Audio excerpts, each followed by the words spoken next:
కూటమి అభ్యర్థులు లీడ్ లో కొనసాగుతూ ఉన్నారు.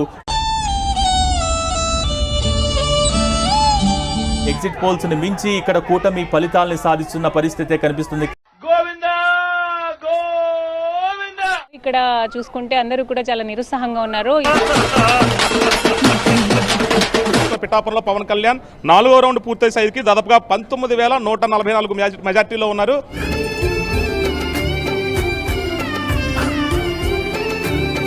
ఇంకా 10 రౌండ్లు ఉండగా కూడా అటు కొడాలి ఇటు వంశీ ఇద్దరు కూడా కౌంటింగ్ కేంద్రాల నుంచి బయటకు వెళ్ళిపోతున్న దృశ్యాలను చూస్తున్నాం.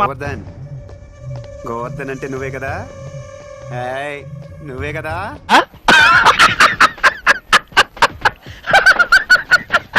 అల్లు అర్జున్ వైసీపీకి ప్రచారం చేసిన నంద్యాల అసెంబ్లీ నియోజకవర్గంలో చాలా సీనియర్ నేత ఫరూక్ 10,600 ఓట్ల ఆధిక్యంలో ఉన్నారు. చూస్తున్నానా నిద్ర ఎలా వస్తుంది? ఎన్డీఏ కూటమి 151 సీట్ల దిశగా ముందుకు దూసుకెళ్లిపోతుంది. టీడీపీ సింగిల్ గా 134 సీట్లలో ఆధిక్యంలో ఉంది.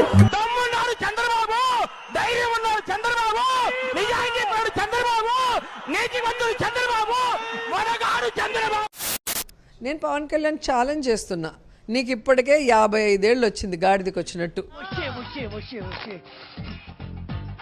రోడ్డు మీద ఒక ఆడదాన్ని కొట్టిన బ్యాడ్ నేమ్ నాకు రాని. జగన్ సార్ చిటికెన వేల మీద ఉన్న వెంట్రుకను కూడా నువ్వు పీకలేవని నేను చెప్తున్నా. నీ సేటు నీ వల్లే చచ్చిపోయాడు తెలుసా? నా వల్ల అంటారేంటి?